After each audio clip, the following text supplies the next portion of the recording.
साथियों, शौक एक ऐसा चीज है जो किसी भी इंसान को इस दुनिया में पूरा नहीं हो पाया और उस शौक को पूरा करने के लिए लोग अपने तरह तरह के प्रयास भी करते रहते हैं। आज जो आपको सुनाने वाले हैं इसमें भी कुछ ऐसा ही होता है। एक महिला अपने शौक को पूरा करने के लिए एक ऐसे सफर पे कदम बढ़ा देती है जिसके कारण एक व्यक्ति हमेशा के लिए इस दुनिया को छोड़ करके चला जाता है। जब इसका असलियत लोगों को पता चलता है तो वाकई में इसे सुनने के बाद हर कोई को अपने कान पे यकीन ही नहीं हो रहा था। नमस्कार, आदाब, मैं जितेंद्र कुमार, आप देख रहे हैं स्टडी सफर तक। आज की जो सच्ची घटना मैं आपके सामने रख रहा हूं, दरअसल यह घटना है भारत की राजधानी प्रदेश दिल्ली की। दिल्ली शहर के निजामुद्दीन रेलवे स्टेशन के बगल में ही एक इलाका पड़ता है, नगली राजपुर। बात मैं ये कर रहा हूँ 27 अक्टूबर 2015 की सुबह के करीब 9 साढ़े 9 बजे के आसपास। नगली राजपुर के आसपास यस होटल के अंदर दो लोग जाते हैं, जिसमें एक महिला होती है और एक पुरुष होता है। व्यक्ति होटल मैनेजर से कहता है कि मेरा नाम गजानंद है और ये मेरी पत्नी सुनीता है। दरअसल हमें दिन भर ठहरने के लिए एक कमरा चाहिए। होटल मैनेजर गजानंद से कहता है कि कमरा तो आपको मिल ही जाएगा, लेकिन बदले में आपको एक आईडी प्रूफ देना होगा। गजानंद अपने वोटर आईडी निकाल करके दे देता है, जिस पर उसका एड्रेस राजस्थान के सवाई माधोपुर लिखा गया था। होटल मैनेजर गजानंद से पूछताछ करता है कि आप राजस्थान में ही रहते हैं या फिर दिल्ली में भी कहीं पर रहते हैं। इस पे गजानंद कहता है कि मैं पुरानी दिल्ली के चांदनी चौक में रहता हूँ। उसके बाद से होटल मैनेजर गजानंद को कमरा नंबर 24 दे देता है। जब रूम नंबर 24 देता है तो उस कमरा नंबर 24 के अंदर गजानंद चला जाता है अपने पत्नी को लेकर के। लेकिन जैसे शाम के 4 बजता है संध्या, तो उस 24 नंबर कमरे से जोर जोर से चीखने चिल्लाने की आवाज आने लगती है। जब आवाज होटल मैनेजर और बाकी कर्मचारी सुनते हैं, भागते दौड़ते कमरा नंबर 24 के पास जाते हैं तो देखते हैं कि दरवाजा अंदर से लॉक है। दरअसल अंदर से जोर जोर से चीखने चिल्लाने की जो आवाज ही नहीं आ रही थी, बल्कि कमरे के अंदर से काफी मात्रा में धुआं भी निकल रहा था। होटल मैनेजर दरवाजा खुलवाने के काफी प्रयास करता है। दरवाजा जब नहीं खुलता, होटल मैनेजर और कर्मचारी मिलकर के दरवाजा को ही तोड़ देते हैं और दरवाजा तोड़ करके जैसे ही कमरे के अंदर घुसते हैं तो कमरे के भीतर का नजारा देख करके हर किसी का होश ही उड़ जाता। दरअसल गजानंद पूरा फर्श पे नंगे पड़ा हुआ था, उसके शरीर पे आग जल रहा था। उसकी पत्नी सुनीता बगल में खड़ी होकर के सब कुछ नजारे को देख रही थी। जैसे ही होटल मैनेजर और बाकी कर्मचारी इस तरीके के नजारे को देखते हैं, आनन फानन में आग बुझाने की कोशिश करते हैं, लेकिन तब तक गजानंद लगभग 90% जल ही चुका था। आनन फानन में उसे उठा करके नजदीकी अस्पताल में ले जाया जाता है, लेकिन जैसे ही अस्पताल में पहुंचते हैं गजानंद की मौत हो जाती है। इसके बाद से होटल मैनेजर इस बात की सूचना पुलिस वालों को देता है। इधर पुलिस को जैसे सूचना मिलती है, पुलिस अपने दल बल के साथ उस होटल में पहुंचती है और फिर होटल मैनेजर से यह पूछताछ करती है कि वो दोनों व्यक्ति कौन थे, कहाँ के रहने वाले थे। तभी होटल मैनेजर इस पर कहता है कि साहब उसका नाम गजानंद है, जो पुरानी दिल्ली के चांदनी चौक में रहता है। दरअसल मैंने उसका एक वोटर आईडी भी ले रखा है। पुलिस गजानंद के पत्नी सुनीता के बारे में पूछताछ करती है तो गजानंद कहता है कि हाँ साहब, सुनीता यहीं पे होटल में। और उसके बाद होटल मैनेजर और उसके कर्मचारी जब सुनीता की तलाश करते हैं तो पता चलता है कि सुनीता मौके से ही भाग चुकी है। जब पुलिस सुनीता के बारे में पूछताछ करती है तो होटल मैनेजर कहता है कि साहब सुनीता गजानंद की पत्नी है। इस वक्त पुलिस होटल मैनेजर से पूछताछ करते हैं कि तुम्हें कैसे पता, कि तुम कैसे यकीन से कह सकते हो कि सुनीता गजानंद की पत्नी ही है? क्या तुमने उसका कोई आईडी प्रूफ लिया था? इस पे होटल मैनेजर कहता है कि नहीं साहब, हमने तो गजानंद का सिर्फ वोटर आईडी दे दिया और ले लिए। जब सुनीता को अपनी पत्नी बताया तो मैंने उसकी पत्नी का कोई आईडी प्रूफ वगैरह नहीं लिया। होटल मैनेजर जैसे इस तरह की बातें पुलिस वालों से कहता है, पुलिस भी अब पूरा यकीन के साथ ये हो जाती है कि सुनीता गजानंद की पत्नी नहीं है। पुलिस अब सबसे पहले हॉस्पिटल अस्पताल में पहुंचती है और गजानंद के डेड बॉडी को अपने कब्जे में लेकर के पोस्टमार्टम के लिए भेज देती है। फिर गजानंद के मौत के बारे में राजस्थान के सवाई माधोपुर में उसके घर पे खबर दे देती है। इधर गजानंद के घर परिवार वालों को जब पता चलता है, दिल्ली में आकर पुलिस से कॉन्ट्रैक्ट करने की प्रयास करते हैं। गजानंद के पोस्टमार्टम होने के बाद पुलिस गजानंद की डेड बॉडी को उसके घर परिवार वालों को सौंप देती है। उसके बाद से पुलिस इस केस की छानबीन करने के लिए सबसे पहले पुराने दिल्ली के चांदनी चौक पे पहुंचती है और वहां जाकर के गजानंद के बारे में पूछताछ करती है। पुलिस जब अपने टीम के साथ चांदनी चौक में पहुंचती है तो पता चलता है कि गजानंद वहां के शिव मंदिर का पुजारी था। पुलिस जब शिव मंदिर के पुजारियों से पूछताछ करती है तो पुजारी कहता है कि हाँ साहब, कुछ साल पहले तक गजानंद इस मंदिर का पुजारी हुआ करता था, लेकिन कुछ साल पहले उसे मंदिर से निकाल दिया गया था। पुलिस जब गजानंद से मंदिर से निकालने के बारे में पूछताछ करती है तो पुजारी कहता है कि साहब, गजानंद पुजारी तो था ही, साथ ही साथ वो तंत्र मंत्र की विद्या भी जानता था, जिसके कारण इस मंदिर में कई सारे महिलाएं भी उसके साथ आती थी और उनमें से कई महिलाओं के साथ में उसका गजानंद का अवैध संबंध भी चल रहा था। लेकिन मंदिर के जैसे ही लोगों को यह पता चला, गजानंद को मंदिर से बाहर निकाल दिया गया। उसके बाद से ही गजानंद मंदिर के सामने ही फूल प्रसाद का दुकान कर लिया और दुकान बेहतर से चलने लगा। बहुत अच्छा चल रहा था, बेहतर से दुकान चल रहा था, तभी वो अपनी दुकान में 2 मजदूरों को भी रख लेता है और वो राजस्थान सवाई माधोपुर अपने गांव चला गया। बीच बीच में 10-15 दिन पे वो कभी कभी आता था और पैसे के हिसाब किताब करके वापस चला जाता था।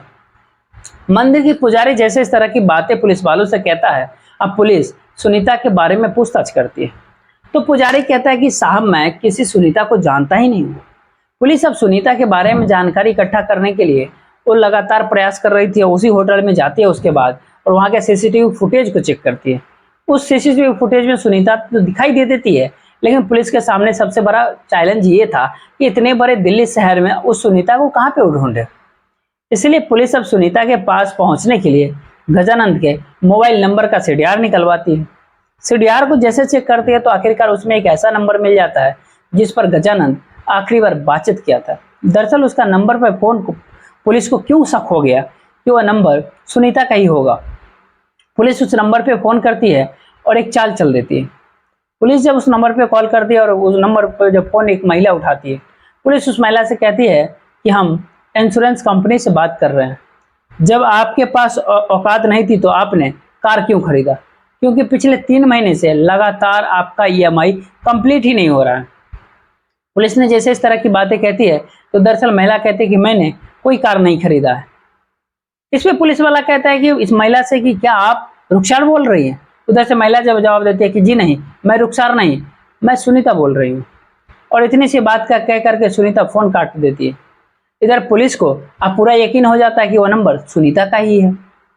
पुलिस जैसे कॉन्फर्म करने की लेती है कि सुनीता का ही नंबर है, सुनीता का मोबाइल सर्विलांस पे डाल देती है। तब जाकर के सुनीता का लोकेशन लाल किला के रेलवे कॉलोनी का दिखाई देता है। लोकेशन जैसे ही मिल जाता है, पुलिस अपने टीम के साथ लाल किला के रेलवे कॉलोनी में पहुंच जाती है।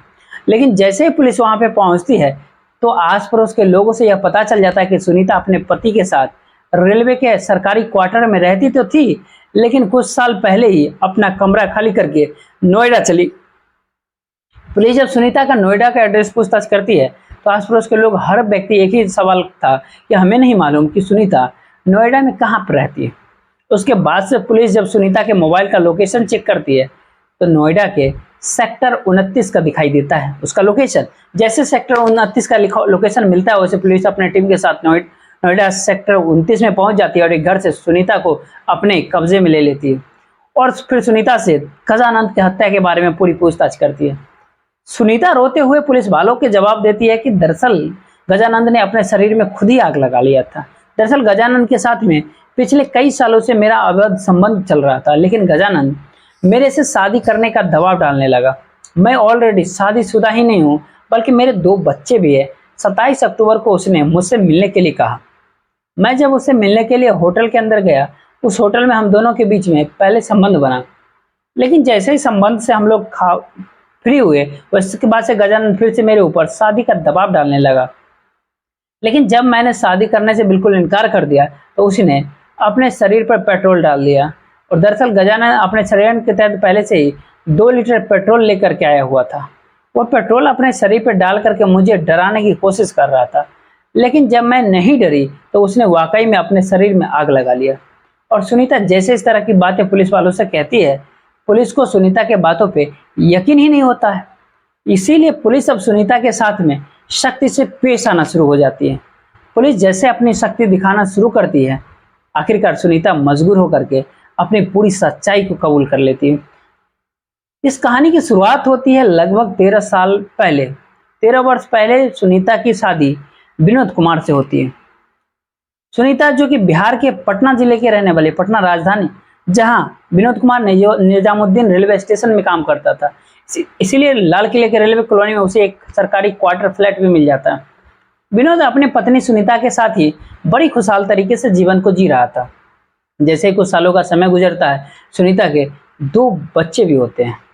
लेकिन सुनीता जब इधर दिल्ली शहर में आकर के रहना शुरू कर देती है, सुनीता के बड़े बड़े सपने हो जाते हैं। अपने शौक को पूरा करने के लिए दिन भर इधर उधर घूमती ही नहीं थी, बल्कि जहां तहां जा करके तरह तरह की शॉपिंग करती थी, खरीदारी करती थी, जिसके कारण उसके ढेरों सारे पैसे भी खर्च होता था। लेकिन सुनीता हर रोज मंदिर में पूजा करने के लिए जरूर जाती थी। सुनीता एक दिन जब पूजा करने के लिए मंदिर के अंदर जाती है, तो उसी मंदिर में सुनीता की मुलाकात गजानन से होती है। गजानन जब पहली बार सुनीता को देखता है, तो उसकी खूबसूरती को देख उसका दीवाना ही हो जाता है। उसके बाद से सुनीता को अपने नजदीक लाने के लिए, करीब लाने के लिए गजानन उसके ऊपर पैसा खर्च करना बहुत शुरू कर देता है। इधर सुनीता को जब पता चलता है गजानन के पास बहुत सारे पैसा है, सुनीता भी अपने आप को गजानन के हवाले कर देती है, सौंप देती है। गजानन के बीच में, सुनीता के बीच में जब अवैध संबंध बनना शुरू हो गया, तो जाकर के गजानन अक्सर सुनीता को अपने घर पे बुलाना शुरू कर दिया। यह सिलसिला जो लगभग कई सालों तक चलते रहा।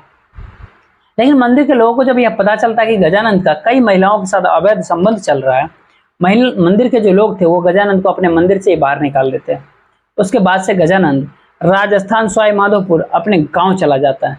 बीच बीच में आता जरूर था, 10-15 दिन में कभी कभी एक बार दिल्ली में आता था, लेकिन जब भी आता सुनीता से जरूर मुलाकात करता था। साल 2014 के अंदर एक दिन सुनीता गजानंद से कुछ पैसों का डिमांड करती है।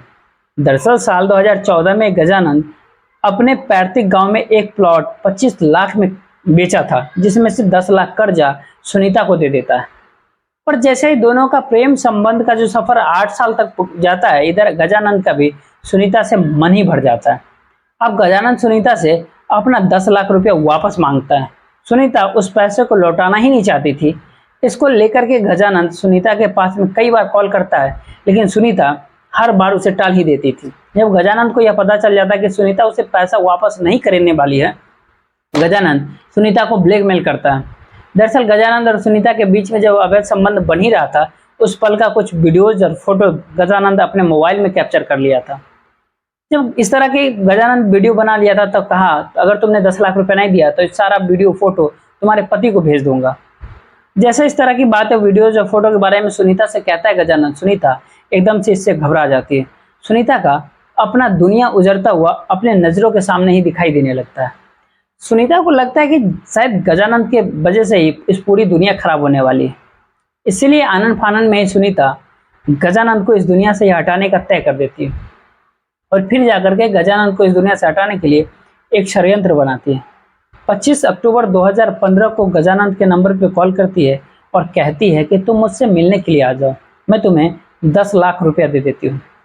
10 लाख का जब गजानंद नाम सुनता है, 27 अक्टूबर 2015 को सुबह 10 बजे के आसपास ही निजामुद्दीन रेलवे स्टेशन पे पहुंच जाता है। वहां पर पहुंच करके सुनीता के नंबर पे कॉल करता है।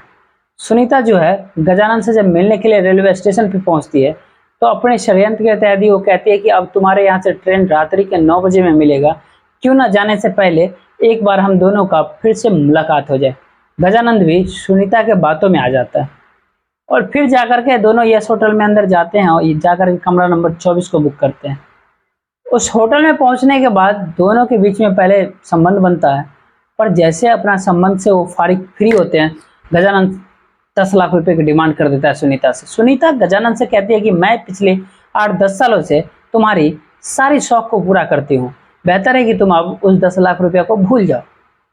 इस पे गजानंद कहता है कि मैं 10 लाख रुपये के बारे में मेरे घर वाले जानते हैं, अगर मैंने वो 10 लाख रुपया नहीं लौटाया तो मेरे घर में बखेरा खड़ा हो जाएगा, हंगामा हो जाएगा। इसी 10 लाख रुपया लेके दोनों के बीच में झगड़े तकरार हो जाता है।